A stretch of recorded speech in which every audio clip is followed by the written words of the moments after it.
Gazdáját. Gyere ide, legyen meg, hát hol jártál?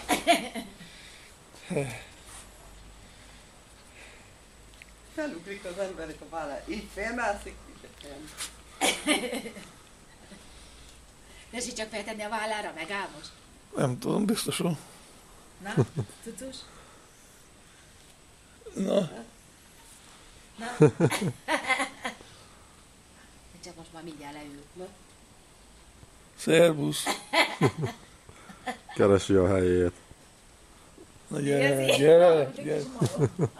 Igaz? Azt mondta, hogy Ez haláli. Mondom, hát ezt Istvánnak meg kell mutatni, mert ez annyira szereti amúgy is. nézengén így a fickó, nem? Aha, oda megy azért, és Istvánhoz is oda ment.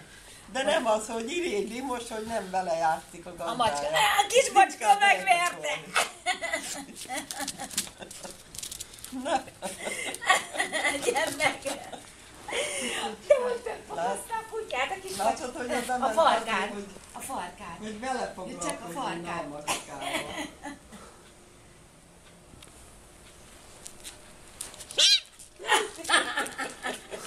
Rálépett a kutya lábára. Kutya rálépett. Hát neki támad a kicsi, a nagy kutyának. A farkának. Ó, de kis bolondok, Istenem. A kis macskát leside. Most figyelj. Megveri a nagy kutyát. Együtt alusznak. Igen. Együtt. Most nézi a kutyát, hogy most hol van. Van úgy, Jön hogy utána, figyelj. még adja neki a helyet. Olyan, mint egy kis pocók. Most nézi.